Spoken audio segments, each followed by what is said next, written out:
Good morning to you all. How are you? Now, happy Teachers Day. Okay, ये question था which is an example of A correct deductive argument. मैंने आपको deductive के बारे में बताया था कि डिडक्टिव में क्या होता है, जनरल टू पर्टिकुलर मूव करते हैं, there is an already existing theory, large to small की तरफ जाते हैं, पहले थ्योरी होती है, फिर हाइपोथेसिस में जाते हैं, फिर ऑब्जर्वेशन जाते हैं, फिर कंफर्मेशन करते हैं। ठीक है, तो it is mainly based on the facts और general principle, like it is warm in summer in Spain. ठीक है, अब यहाँ पे कंक्लूजन जो होता है डिडक्टिव में, it is more special than information the premises provide, so it is reached directly by applying logical rules to the premises।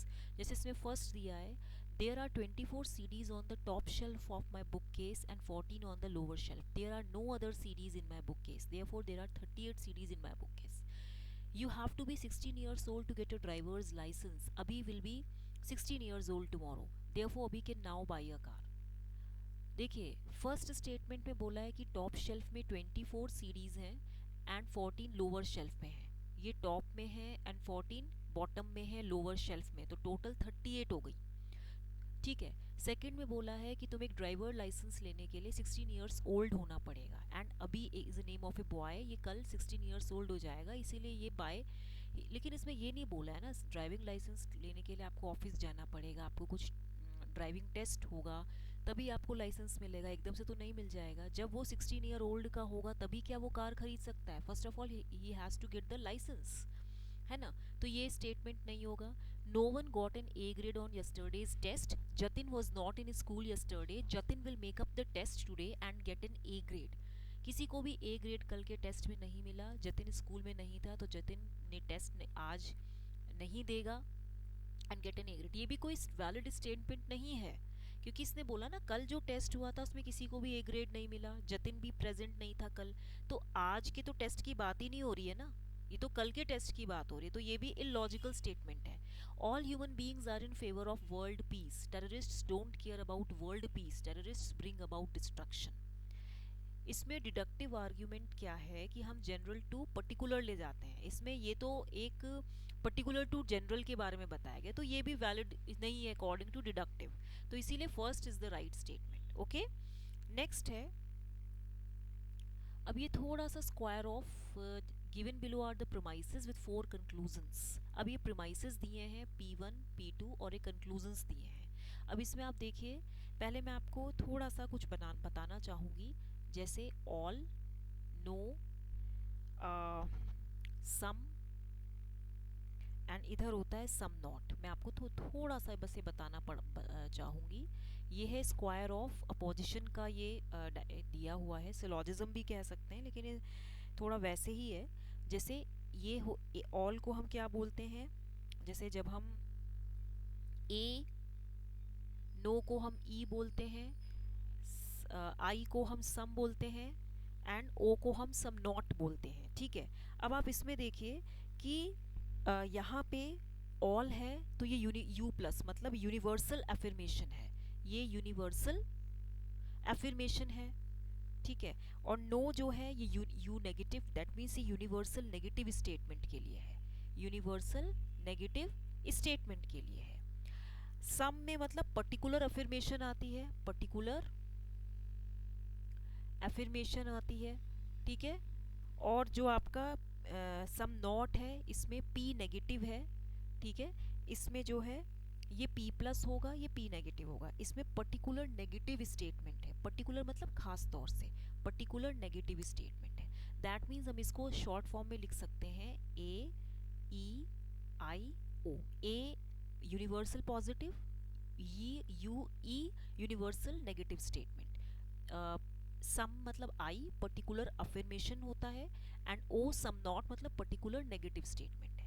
अब इसमें दिया है जैसे all liars are extroverts, all liars are extroverts, तो हम इसको कैसे बनाएंगे, मैंने बनाया all liars are extroverts, E for extroverts. Second promises है some wise men are extroverts, some मतलब थोड़ा सा इसमें काउंट, थोड़ा सा इसमें ये मिक्स हो जाएगा, मर्ज हो जाएगा इसके साथ, some wise men are extroverts. So according to these two premises, this is the diagram. अब आप इसमें देखिए कंक्लूजन क्या है, all liars are wise man. क्या ऑल लायर्स वाइज मैन है? लायर तो सारे एक्सट्रोवर्ट्स हैं, वाइज मैन नहीं हो सकते, तो ये स्टेटमेंट गलत है।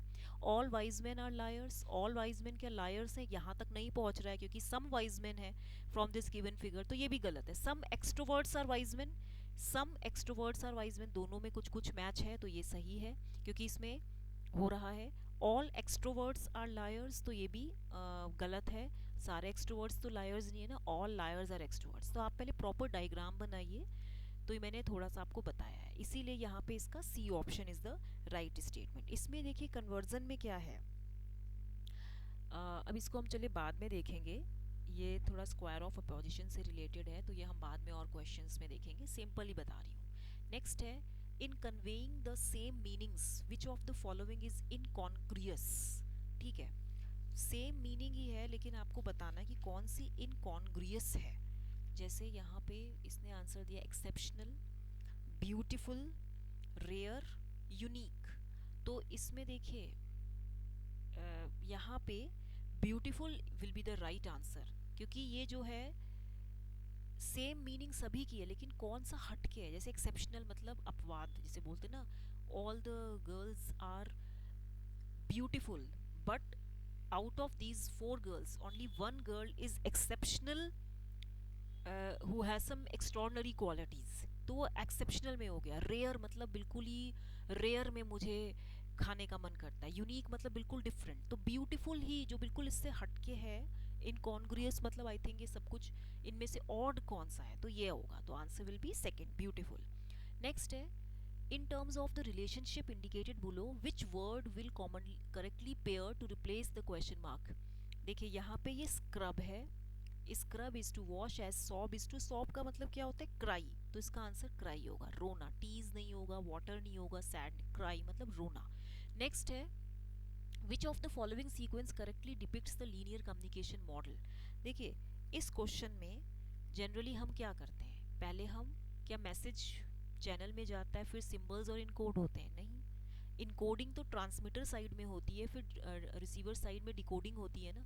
तो यहाँ पे fourth option is the right answer, क्योंकि पहले इनकोड करेंगे सिंबल्स में, फिर वो मैसेज बनेंगे, फिर हम चैनल के उसमें ट्रांसमिट करेंगे, तो this is the linear communication model. ठीक है, अब नेक्स्ट क्वेश्चन है, जैसे आपको दिया हुआ है, ये सीरीज दी है आपको, क्या सीरीज है, 2, 8, 24, 64, 160, x। अब पहले हम इसका ट्री बनाते हैं, कैसे बनेगी ये सीरीज, जैसे यहाँ पे देखिए ये कैसे बना है,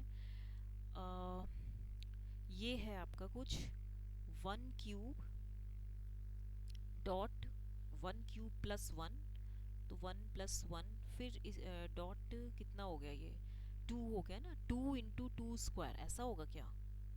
देखिए यहाँ पे 8 3 जा 24 किया इसने, फिर उसके बाद यहाँ पे 4 क्यूब हो रहा है एक तरह से, मतलब अगर मैं देखूँ, फिर 160 कह रहा है, इसका जो राइट ये आपका होमवर्क है, ये आप करके लाएंगे, दिस इज़ योर होमवर्क। ठीक है, ये आप खुद करके लाएंगे। इसका जो है आंसर मैं बता देती हूँ, 320 है, सेकंड ऑप्शन है 224, थर्ड ऑप्शन है 192, फोर्थ ऑप्शन है 384। This is your homework, please try to do it. अच्छा, उसके बाद हम नेक्स्ट क्वेश्चन देखते हैं, ये तो मैंने बता दिया था। ये नेक्स्ट क्वेश्चन देखते हैं, ये है कुछ, देखिए, इन विच मॉडल ऑफ कम्युनिकेशन। ठीक है, ये क्वेश्चन मैं बता देती हूँ आपको, रुकिए थोड़ा सा हम इसको इस साइड कर लेते हैं, क्योंकि मैंने नेट से बिल्कुल डेटा वाला क्वेश्चन हम बाद में करेंगे। ठीक है, थोड़ा सा इसको और अच्छे से हम देख लेंगे फिर करेंगे। ठीक है, देखिए ये जो क्वेश्चन है आपका,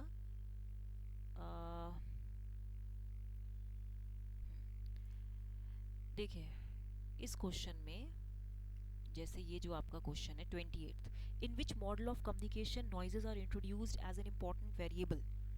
ठीक है, transactional model, linear model, assertive model और participative model. Transactional model is the right answer. Transactional model में हम क्या करते हैं कि नॉइज को इंट्रोड्यूस करते हैं as an important variable. Noise क्या होता है, अनवांटेड सिग्नल होता है that gets merged with the original signal, that gets mixed with the noise signal, original signal sorry. तो लीनियर मॉडल में तो हम एज इट इज़ डालते हैं ना, जो इनपुट होता है लीनियर मतलब जैसा इनपुट में आप फीड करोगे वैसे ही आपको आउटपुट मिलेगा। इनपुट जितने टाइम्स मल्टीप्लाई होगा आउटपुट भी उतने टाइम्स मल्टीप्लाई होकर मैग्नीट्यूड ग्रो करवाएगा। ठीक है, तो ये लीनियर नहीं है, असर्टिव नहीं है, पार्टिसिपेटिव नहीं है, ट्रांजेक्शनल मॉडल है। ठीक है, नेक्स्ट क्वेश्चन है, a university teacher makes a very effective expository presentation in his or her class without caring for its effect on the students. This is an example of an authoritarian communication model, linear communication model, transactional और interactive. Answer will be authoritarian. Authority मतलब जिसको अधिकार होता है। ठीक है, तो university teacher बहुत ही एक अच्छा सा प्रेजेंटेशन अपनी क्लास में देता है बिना ये सोचे समझे कि स्टूडेंट सुन रहे हैं कि नहीं दे रहे हैं, तो इसको बोलते हैं अथॉरिटेरियन कम्युनिकेशन मॉडल। मतलब टीचर इसमें won't care for the students, teacher won't care of the students कि whether they are paying attention और नॉट। मतलब स्टूडेंट शोर मचा रहे हैं नहीं मचा रहे हैं, लेकिन एक यूनिवर्सिटी टीचर का काम है कि वो आके दे। फॉर एग्जाम्पल गेस्ट लेक्चर है, अगर उसको कॉल किया जाता है किसी दूसरी यूनिवर्सिटी से, बहुत ही अच्छे ऑर्गेनाइजेशन से, किसी पर्टिकुलर टॉपिक के ऊपर सेमिनार देने के लिए या कोई पर्टिकुलर लेक्चर पे एक दो टॉपिक को इंट्रोड्यूस कराने के लिए, तो हम उसको बोलेंगे स्टूडेंट सुने या ना सुने, नोट्स बनाए ना बनाए, क्वेश्चंस पूछे ना पूछे, वो अपना काम करके जाएगा। तो इसका जो राइट आंसर होगा, नहीं नहीं, आई एम सॉरी, इसका जो राइट आंसर होगा ऑथोरिटेरियन नहीं होगा, लीनियर होगा, linear communication model. This is sorry, गलती से हो गया, ये लीनियर कम्युनिकेशन मॉडल होगा। ठीक है, क्योंकि जब स्टूडेंट्स क्वेश्चन नहीं पूछेंगे तो टीचर क्या आंसर देगा, वो अपना पढ़ा के चला जाएगा ना। आई एम सॉरी, अथॉरिटेरियन नहीं होगा, गलती हो जाती है, सॉरी। अब ये क्वेश्चन है, match the following in case of communication. देखिए इस क्वेश्चन में जैसे इसने बोला है साइट मोड, साइट मोड का आंसर क्या होता है, साइट मतलब देखना, तो साइट मतलब that looks good to me, तो इसका फोर्थ ऑप्शन हो गया, ए का फोर्थ ऑप्शन हो गया। हियरिंग मोड मतलब listen, that sounds fine to me, तो ये हो जाएगा इसका फिफ्थ ऑप्शन। टच मोड मतलब आई can't put my finger on the problem, ये वाला आंसर होगा, तो इसका सी का ऑप्शन होगा आपका सेकंड। ठीक है, फिर है आपका स्मेल मोड, स्मेल मोड मतलब समथिंग इज फिशी, आप स्मेल से ही बताते हो ना, तो यहाँ पे इसका जो आंसर होगा वो थर्ड ऑप्शन होगा। ठीक है, फिर ई ऑप्शन है टेस्ट मोड, एक था टच मोड, टच मोड मतलब छूना, I can't put my finger.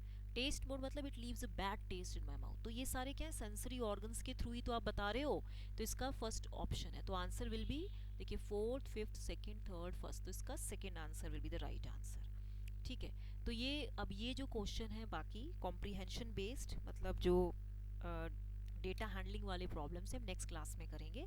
Till then इसको आप वॉच कीजिएगा, मुझे बताइएगा और जो होमवर्क दिया करिएगा। Thank you, like share and subscribe.